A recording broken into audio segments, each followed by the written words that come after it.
Paz do Senhor, queridos. Amém? O som tá bom aí? Que eu não tô... Tá joia aí? Aqui tá diferente mas então tá bom. Um dia frio. E glória a Deus pelo frio, amém? E glória a Deus porque você sente frio. Capacidade abençoada de Deus. Você tem a capacidade de sentir frio, de sentir calor, de sentir medo, de sentir um monte de coisas. O conjunto de tudo isso chama-se vida. Então você tem vida. E o melhor de tudo é que não só sentir frio, ou calor, ou fome, ou sono, ou sede, Deus lhe deu a capacidade, Deus lhe deu a graça de sentir, de perceber a presença dEle, de sentir Deus, de experimentar Deus. E isso é maravilhoso, isso é bom. E a gente possa continuamente buscar do Senhor isso, continuamente, amém? Então, na verdade, do frio a gente se defende, do calor a gente se defende, da fome a gente se defende, da sede a gente se defende, mas não se defenda da presença do Senhor. Entregue-se, né? Busque o Senhor, clame a Ele, diga: Senhor, eu quero te conhecer, eu quero um relacionamento íntimo, profundo com o Senhor. Porque nós sabemos que Deus fala, Deus é poderoso e bendito. Certa vez uma adolescente, uma jovem, perguntou para uma missionária, dizendo assim: mas Deus só fala com a senhora? E ela disse: não, Deus fala com todo mundo, é que eu paro para ouvir. Então que você aprenda e experimente esse privilégio de parar para ouvir Deus, amém? Nós vamos abrir nossas Bíblias em Lucas capítulo 24, versículo 13 até o versículo 35. Na NVI tem o título de No Caminho de Emaús. Em outras traduções dá um título aí de Os Discípulos no Caminho, ou do Caminho de Emaús. Eu vou estar lendo aqui na NVI. Queria que você ficasse bem atento à leitura desse texto. E fique aí em oração e pedindo que Deus realmente fale conosco. Fale com cada um de nós. Lucas, o Evangelho de Lucas, capítulo 24. E o versículo é o 13. Nós vamos ler do 13 até o 35. Ok? Eu vou começar a leitura. Naquele mesmo dia, 2 deles estavam indo para um povoado chamado Emaús, a 11 quilômetros de Jerusalém. No caminho, conversavam a respeito de tudo que havia acontecido. Enquanto conversavam e discutiam, o próprio Jesus se aproximou e começou a caminhar com eles. Mas os olhos deles foram impedidos de reconhecê-lo. Ele lhes perguntou: sobre o que vocês estão discutindo enquanto caminham? Um deles, chamado Cleopas, perguntou-lhe: você é o único visitante em Jerusalém que não sabe das coisas que ali aconteceram nesses dias? Que coisas? Perguntou ele. O que aconteceu com Jesus de Nazaré? Responderam eles. Ele era profeta, ele era um profeta, poderoso em palavras e em obras diante de Deus e de todo o povo. Os chefes dos sacerdotes e as nossas autoridades o entregaram para ser condenado à morte e o crucificaram. E nós esperávamos que era ele que ia trazer a redenção a Israel. E hoje é o 3º dia de que tudo isso aconteceu. Algumas das mulheres entre nós nos deram um susto hoje. Foram de manhã bem cedo ao sepulcro e não acharam o corpo dele. Voltaram e nos contaram ter tido uma visão de anjos que disseram que ele está vivo.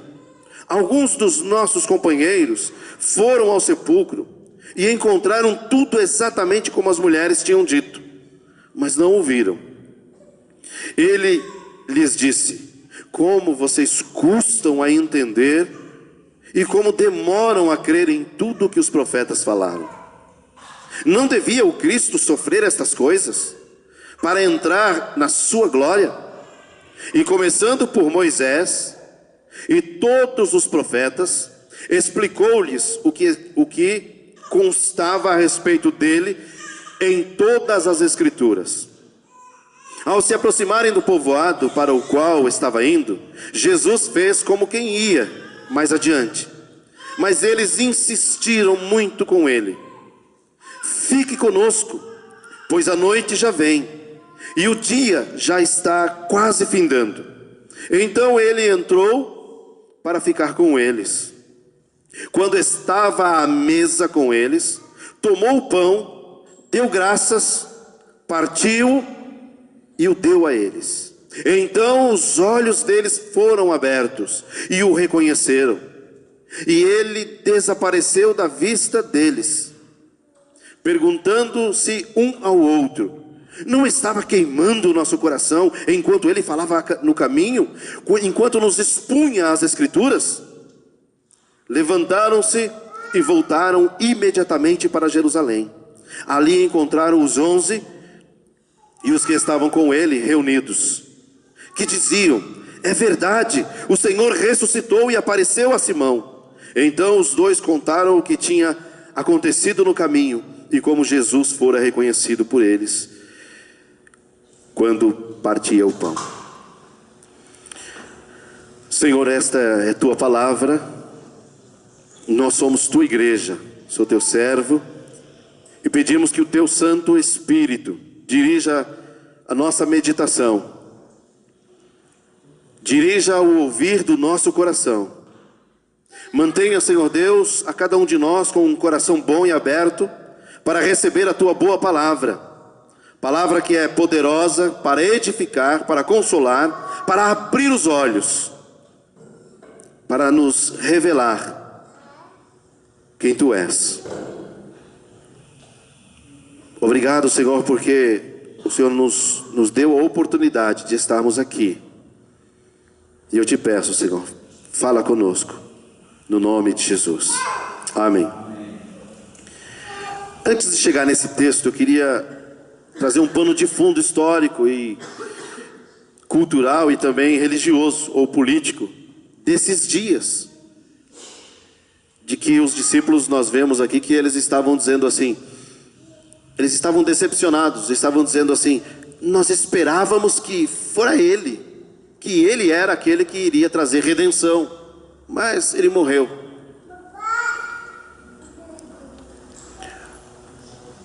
Na passagem do Antigo Testamento para o Novo, há um período ali que dizem de 400 anos de silêncio canônico, onde Deus não se comunicou com o povo, e aquilo que foi dito não foi registrado, aquilo que a maneira como Deus se relacionava com o povo, não foi escrito nada. Então nós temos o último livro, que é Malaquias, do Antigo Testamento, e pelo menos da forma que está canonicamente aqui, eu não me recordo em tempo de escritura, mas vamos pegar entre Malaquias e Mateus, que é o primeiro livro que nós temos hoje escrito no Novo Testamento.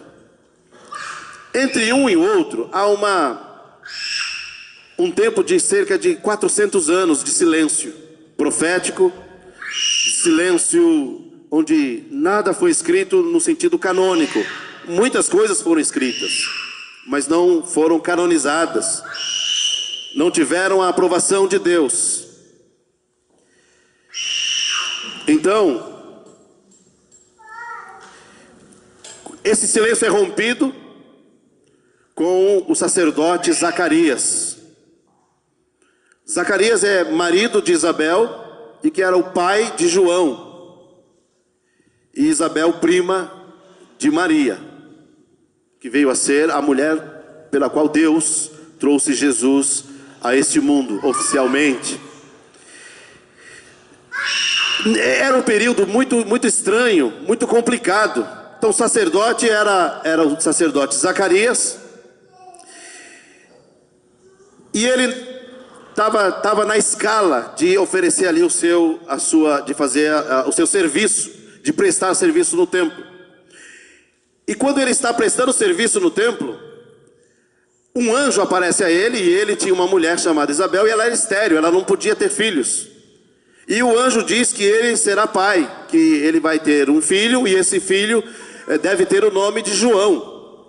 Ele, no seu coração, ele duvida, ele acha isso impossível. E o anjo disse: eu sou Gabriel, o anjo mensageiro do Senhor, e porque você duvidou, você vai ficar mudo até que a criança nasça. Então ele saiu de lá mudo, de dentro do lugar onde só o sacerdote podia entrar.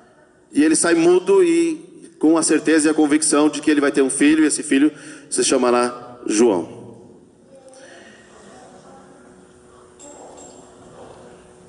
E no decorrer dos tempos, eu vou caminhar, não vou ficar contando a história bem detalhada, mas nós vemos que quando Jesus já está adulto, já exercendo o seu ministério, em Lucas nos diz lá que estão no templo, Anás e Caifás são sumos sacerdotes, quando na verdade deveria ser João, filho do sacerdote Zacarias. Embora havia outras famílias, outras escalas, mas o que nos dá a entender é que a família ali de Anás, Caifás, né, eles eram mais influentes, tinha mais filhos, mais influência, e de alguma forma eles assumiram o templo.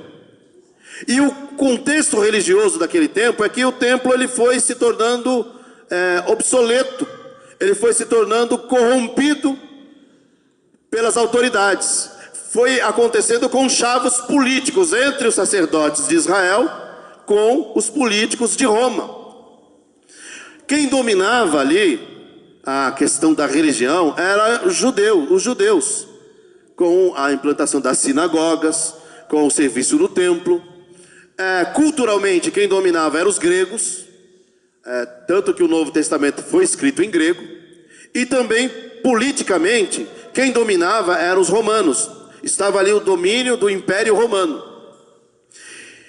E ao longo desse tempo, foi havendo uma corrupção muito grande com a questão religiosa. Porque o povo de Israel sempre foi ensinado, e essa é a ordem do Senhor. Malaquias capítulo 2 diz que da boca do sacerdote deve-se buscar o conhecimento, deve-se buscar o ensino da lei. E o templo ele era tido como esse referencial. O templo ele tinha que ser levado ao ensino da palavra e também a ser uma casa de oração. Jesus reivindicou isso. Mas o templo estava tão corrompido. Lembra que um dia Jesus entrou no templo e virou as mesas? Tinham lá animais, tinha cambistas, tinha muitas coisas erradas no templo. E Jesus entra no templo, vira as mesas, pega um chicote e começa a pôr muita gente para fora, para correr. Jesus estava reprovando aquilo que estava sendo feito no templo. E ele diz lá em alta voz, dizendo: vocês transformaram a casa do meu pai, esta casa é casa de oração, e vocês transformaram ela em covil de ladrões. Veja a mudança daquilo que era de Deus, para uso de Deus, para a glória de Deus, para louvor de Deus, agora se tornou um covil de ladrões. Se tornou um lugar onde havia trambiques, conchavos, havia corrupção de várias partes, de inúmeras partes. E os sacerdotes, que eram para ser sacerdotes de Deus, viraram bonecos de Roma. Eles passaram a viver agora fazendo a vontade de Roma e se venderam. Essa é a questão, se corromperam. E o que acontece? O que acontece é que Deus não está mais no templo. O templo agora é um covil de ladrões, é um lugar de corrupção.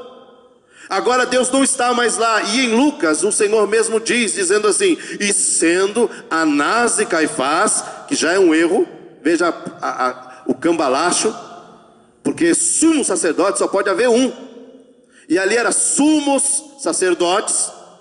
Sabe por quê? O Anás, ele era sogro do Caifás. Como o Anás já tinha colocado todos os filhos na escala, então agora ele coloca o genro também. porque era um lugar que dava muita grana. A questão religiosa dava muito dinheiro. Havia os cambistas que trocavam ali os dinheiros das nações vizinhas e iam lá para trocar. Eles vendiam animais ali. Então, por essa questão, mais uma vez, do dinheiro, eles se venderam e corrompidos estavam. Então, sendo Anás e Caifás sumos sacerdotes, veio a palavra do Senhor a João Batista no deserto. Deus não estava mais lá, porque o sacerdote dele era João Batista. E sendo Anás e Caifás sumos sacerdotes, João Batista está lá no deserto, e Deus está lá com ele, aprovando o ministério dele, confirmando a obra que ele tem por aquele caminho, aquele que irá anunciar o caminho, que irá anunciar aquele que endireitai as veredas, e vai por esse caminho.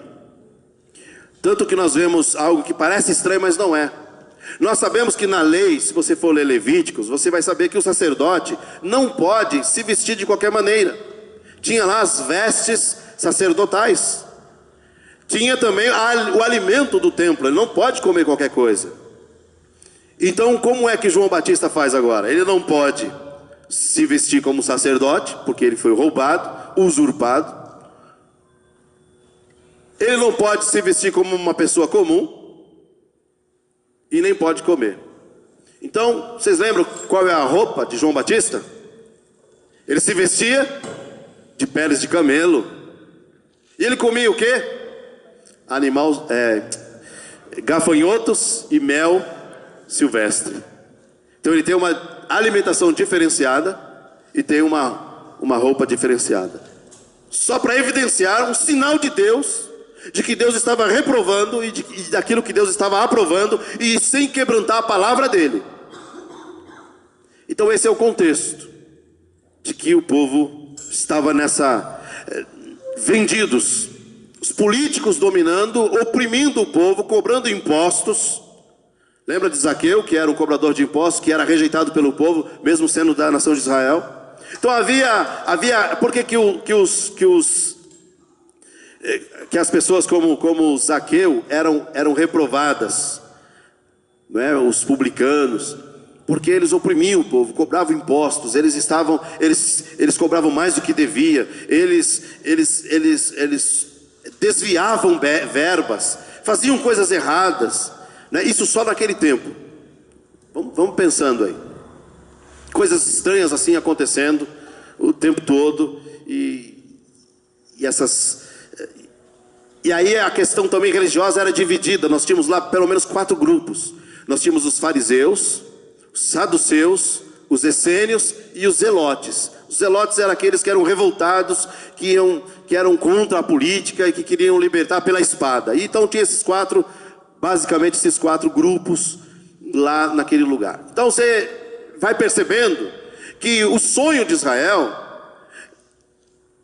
de um trono, a promessa de Deus para Davi, para Abraão, de uma terra, agora estava distante.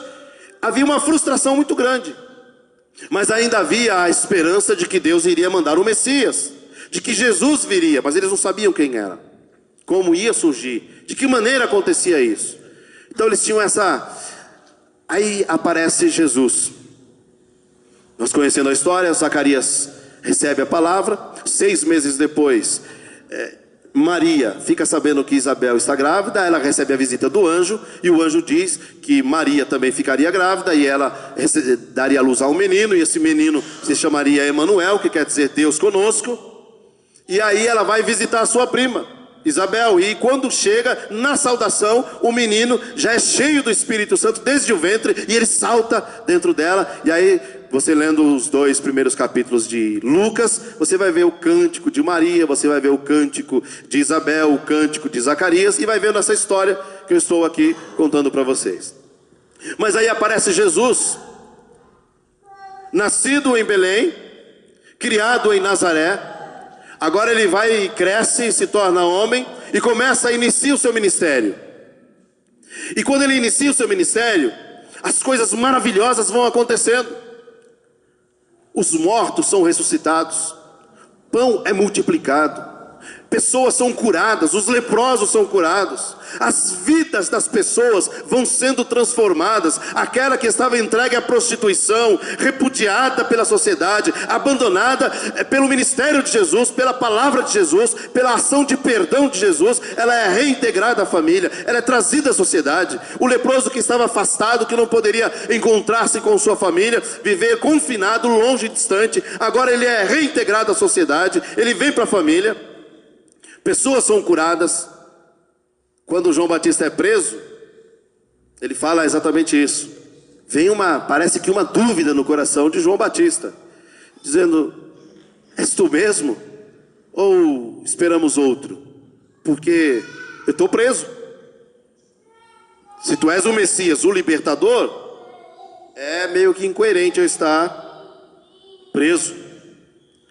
E aí Jesus dá uma resposta para ele, dizendo assim: diga para João Batista que os cegos veem, os coxos andam, os mortos são ressuscitados, e o evangelho do reino é pregado aos pobres. E o evangelho do reino é pregado. E ainda diz mais para ele: bem-aventurado é aquele que em mim não se escandalizar, não encontrar motivo de tropeço. E esse barulho, esse burburinho começa a acontecer. Jesus tem lá o seu primeiro ano de ministério, de desconfiança. Quem é esse? Ele chama os pescadores, chama um publicano, ele chama lá um coletor de impostos, ele vai montando ali o seu grupo, sua equipe, as pessoas com quem ele vai investir nos próximos 3 anos. E ele começa no primeiro ano, o primeiro ano é da desconfiança, da observação de quem é esse, mas não é o filho do carpinteiro? Como que ele agora está perdoando pecados? Aí vem o segundo ano do ministério de Jesus, que foi o ministério que trouxe toda a popularidade, onde as pessoas agora dizendo: agora veio o rei, chegou agora o Messias, é ele. E as experiências, pesca maravilhosas, milagres e mais milagres, coisas maravilhosas acontecendo, o seu ensino impactante.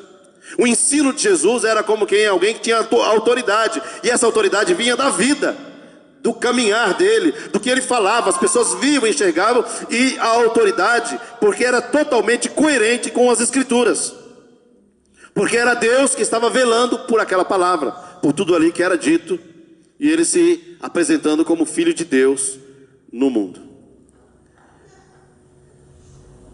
Essa popularidade começa a incomodar tanto o rei, o Herodes, as autoridades. Também começa a criar ciúmes nos rabinos. Quem é esse rabino aí? Onde ele vai está lotado. Ele vai fazer um cultinho na praça, tem 5.000 pessoas. Quem é esse rabino?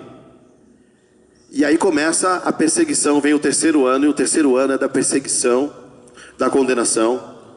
E em tudo isso Jesus é preso, levado a um julgamento injusto, condenado por invenções. Nada daquilo que o acusam é verdade.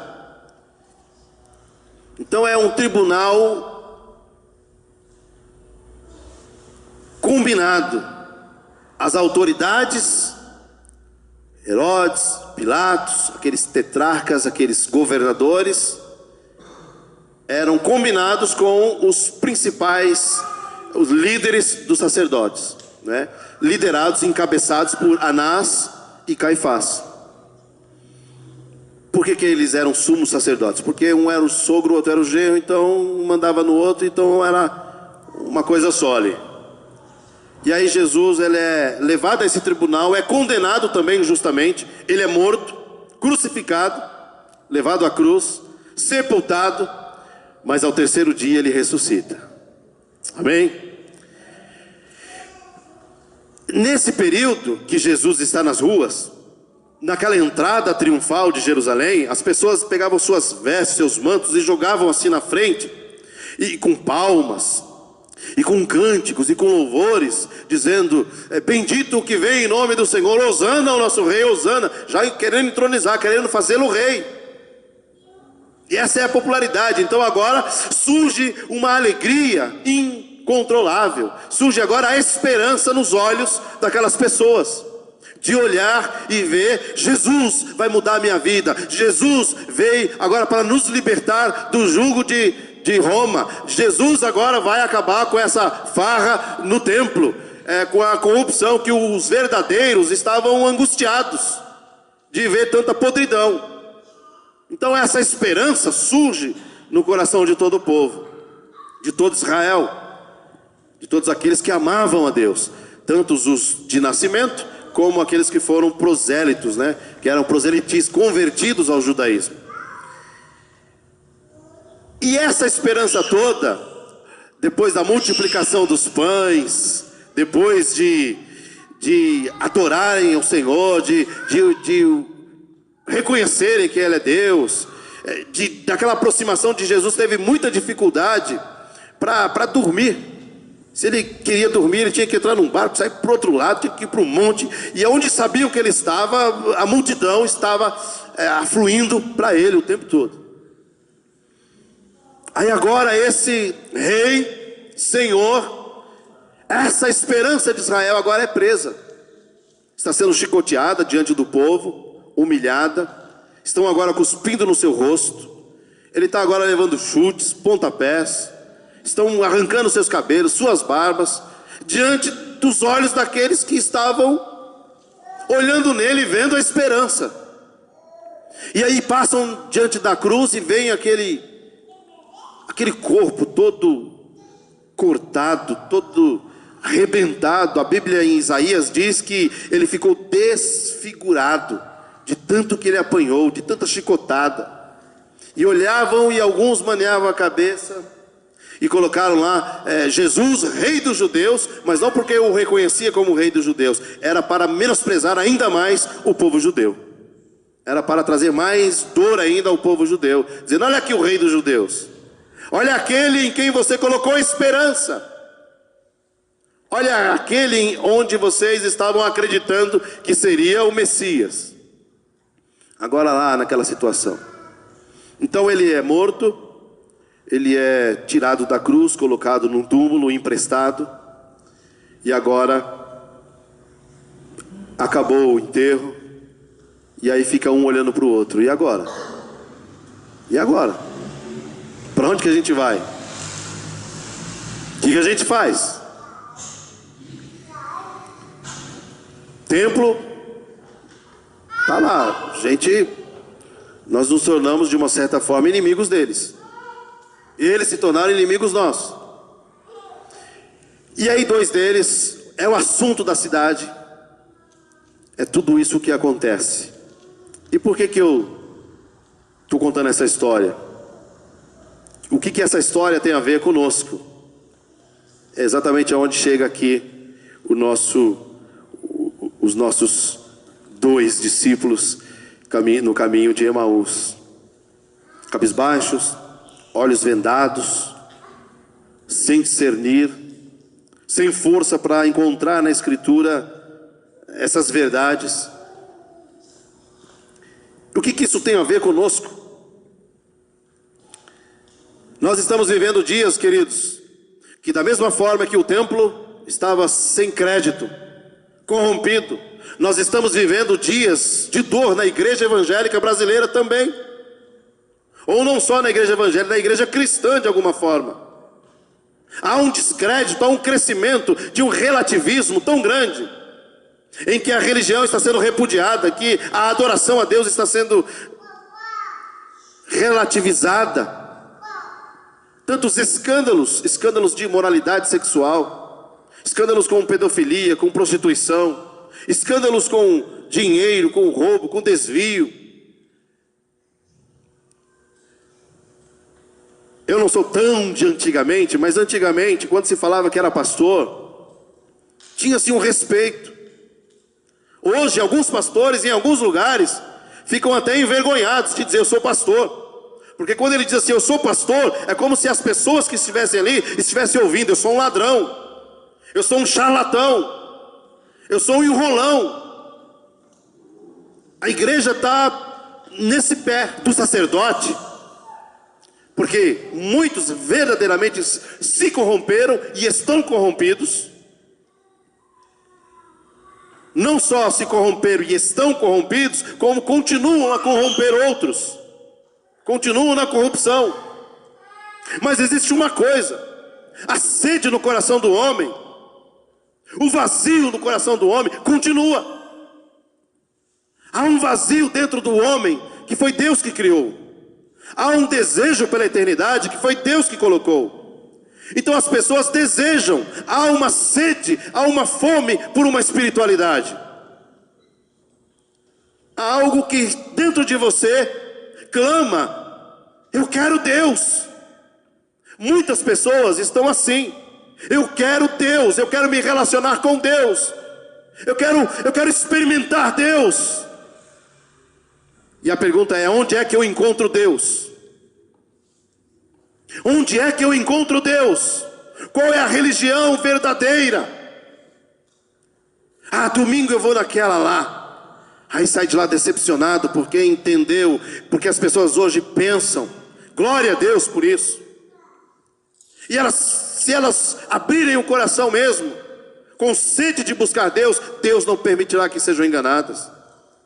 E aí se sentem usadas. Outras vão para uma determinada lugar e ali frequentam 2, 3, 4, 5 meses. Depois de quase um ano percebe que era apenas um número, que era alguém que estava sendo manipulada e roubada. E aí sai de lá decepcionada. E aí sai de lá: todo pastor é bandido, é ladrão. E sai de lá com ódio de todos os pastores. E se você encontra ele em algum lugar e você vai cumprimentar ele e você diz assim: ah, você é pastor, eu sou pastor, ele já te olha diferente, já fecha o coração, já não te recebe com alegria. É esse contexto que nós estamos vivendo. E há muitos lugares que eu posso dizer para você com toda certeza, a palavra de Deus diz isso: Deus não está lá. Mas Deus levantou muitos Joãos Batistas, porque Deus hoje não habita como nunca habitou num prédio, numa construção, numa religião, num lugar. Deus está e habita num coração quebrantado, num coração que se abriu para Ele sem reservas, num coração que decidiu acreditar nele, confiar nele, buscar Ele e dizer: eu te quero, Senhor, mais do que tudo e de todos. Ele habita num coração desejoso, um coração cheio de amor. O que esse texto tem a ver conosco?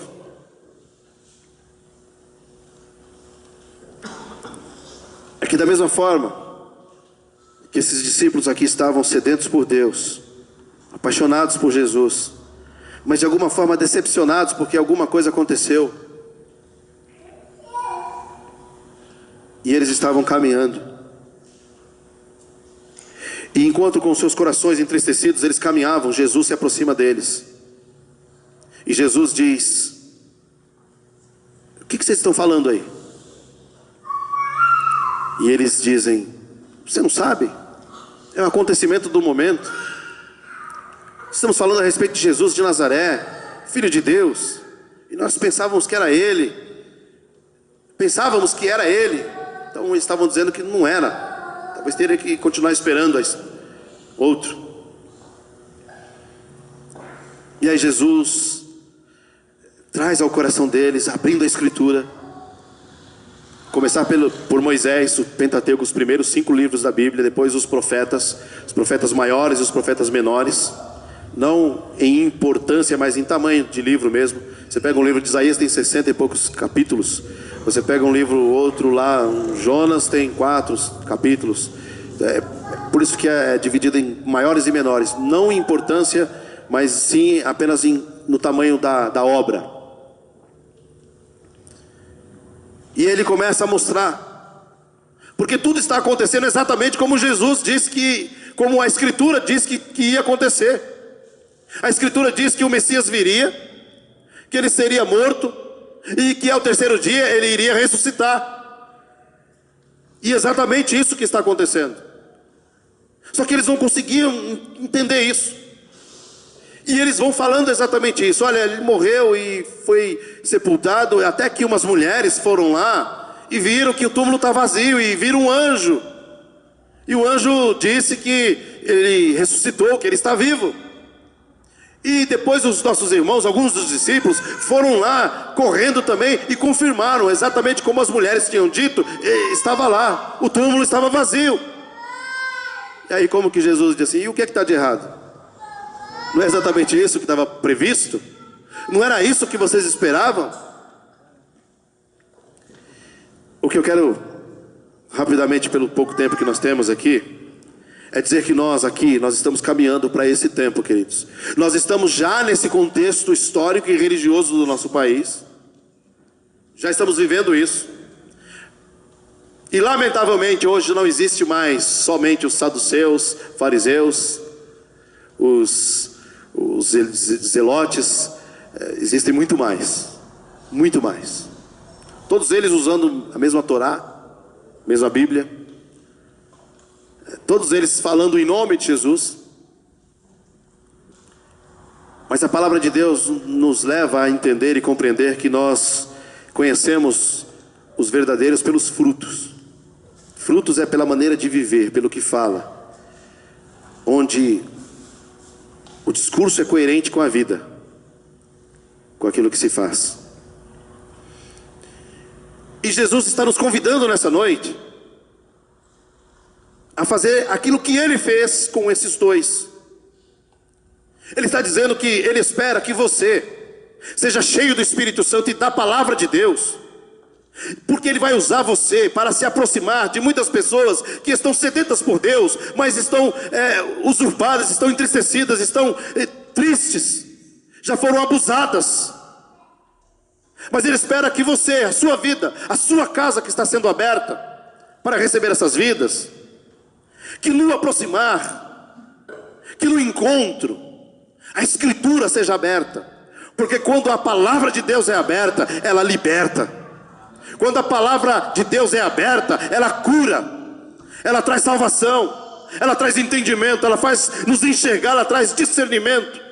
E Deus quer usar a sua vida. Jesus que habita em você quer entrar nessas casas, quer encontrar com essas pessoas.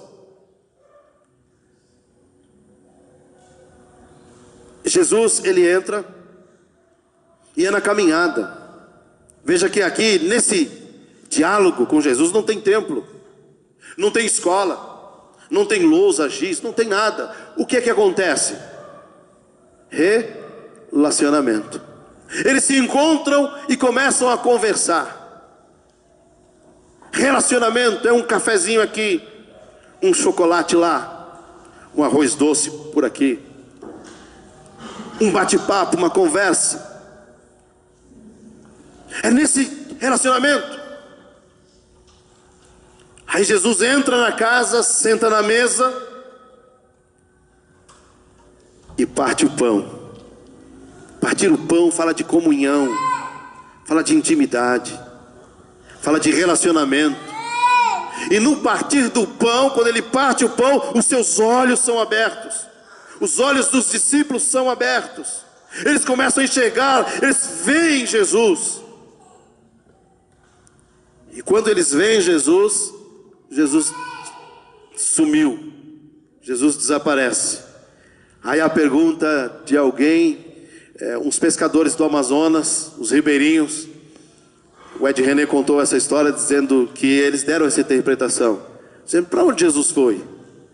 E aí um simples pescador diz: entrou neles. E que interpretação maravilhosa essa.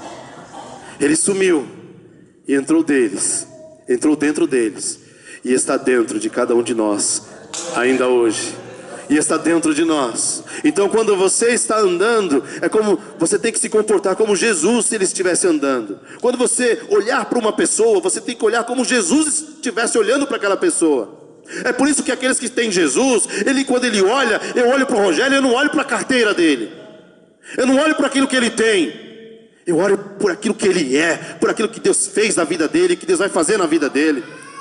É olhar para as pessoas e ver nela a imagem e semelhança de Deus. ver o potencial de Deus, ver o Espírito Santo agindo, transformando aquela vida, libertando aquela vida, onde Satanás não tem mais acesso, onde Satanás foi destronado, e agora naquela casa quem habita e quem reina é Jesus, entronizado, onde o crente é avivado, porque a vida entrou nele, e a vida chama-se Jesus Cristo. Isso é avivamento. Uma pessoa avivada é aquela pessoa que é a habitação de Jesus, a habitação do Senhor.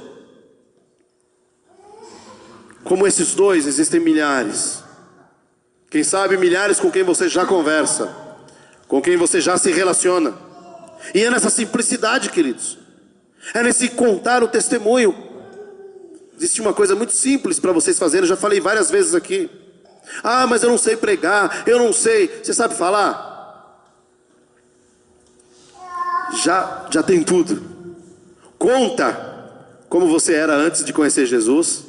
Conta como foi o seu encontro com Jesus. E conta como é a sua vida agora com Jesus. Esse é um grande passo para a evangelização. Os seus amigos te conhecem. Os seus parentes, sua família te conhece.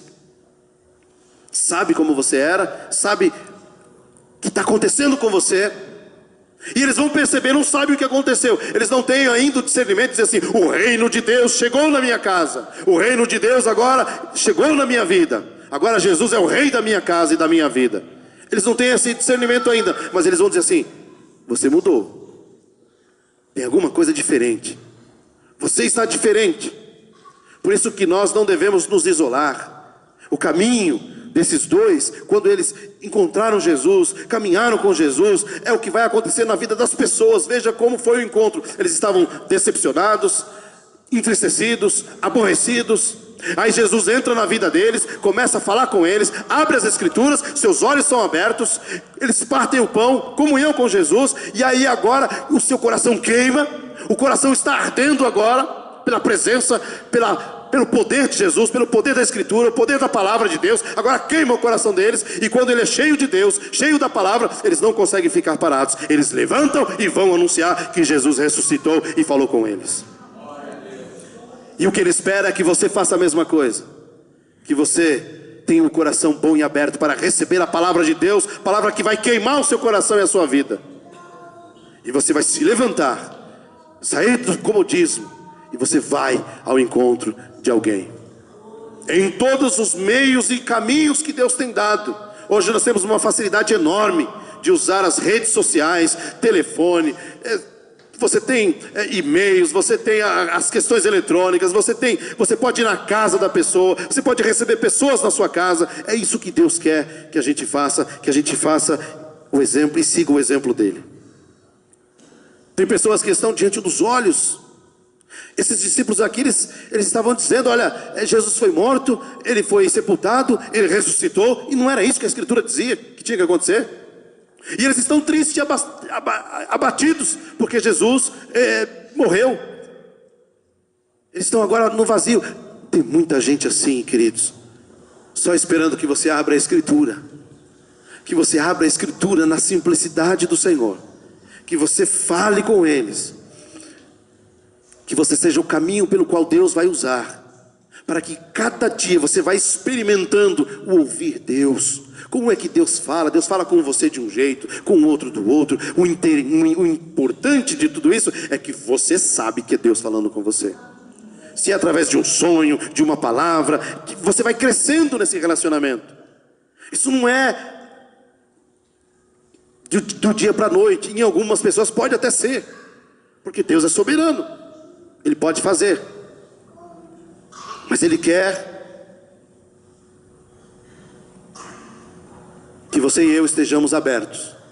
Deus, eu não sei como o Senhor vai usar a minha vida, mas eis aqui está o teu filho, o teu servo, a tua filha, a tua serva. Faz em mim conforme a tua palavra. Não sei de que maneira o Senhor vai me usar, mas aqui estou, Senhor. Faz comigo o que tu queres. E é isso que eu quero convidar vocês. Que essa palavra vá de encontro ao coração de vocês. Que vocês entendam o discernimento de Deus, da palavra dele, nos convidando para isso.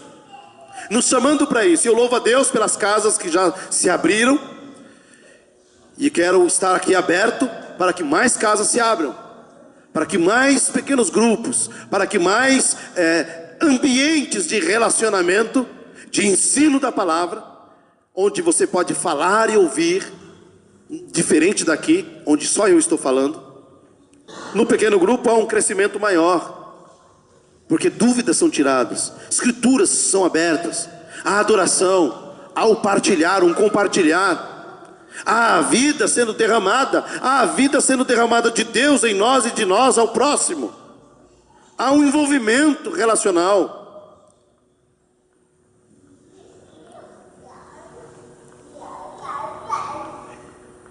E Deus espera que você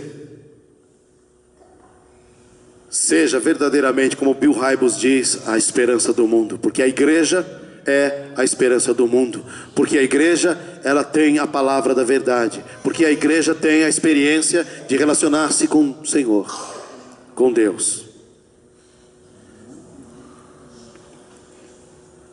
E que você entenda também, sem se decepcionar.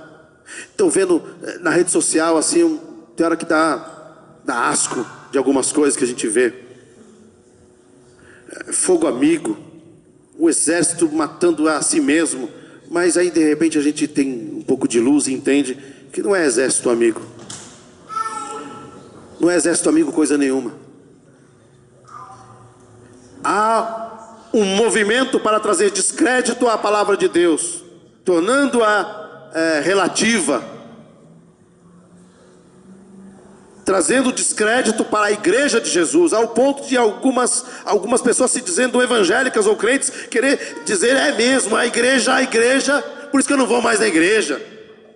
Isso é obra do diabo. A Bíblia diz que Jesus Cristo morreu pela igreja, Ele ama a igreja, e um dia Ele vai vir buscar a sua igreja.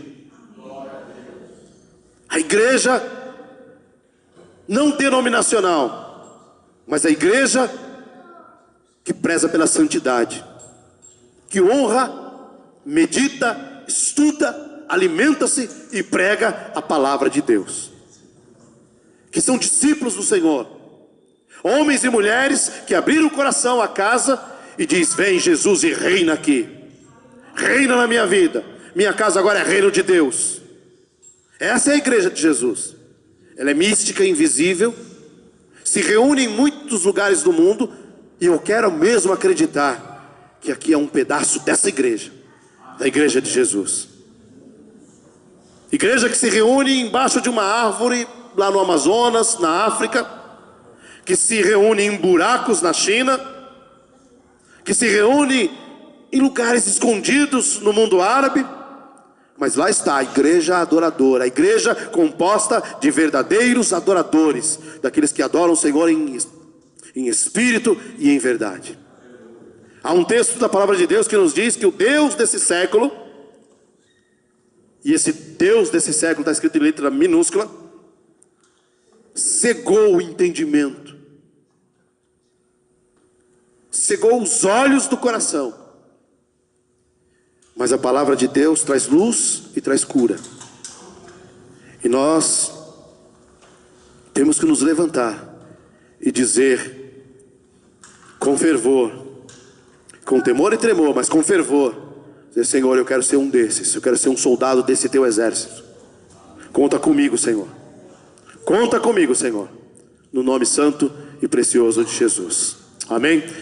Existem muitos discípulos, muitas pessoas caminhando por aí, pessoas que amam a Deus, pessoas que não têm o entendimento de Deus, não conhecem a palavra de Deus, e falam mal da igreja, falam mal dos pastores, falam mal da igreja do Senhor Jesus, falam mal do Evangelho, porque realmente estão decepcionadas, foram abusadas, foram roubadas, mas que quando um verdadeiro discípulo de Jesus chegar perto deles, a palavra de Deus for dita, toda essa casca, todas essas cascas terríveis vão cair por terra, e vocês vão ver o poder de Deus manifesto na vida de cada um deles.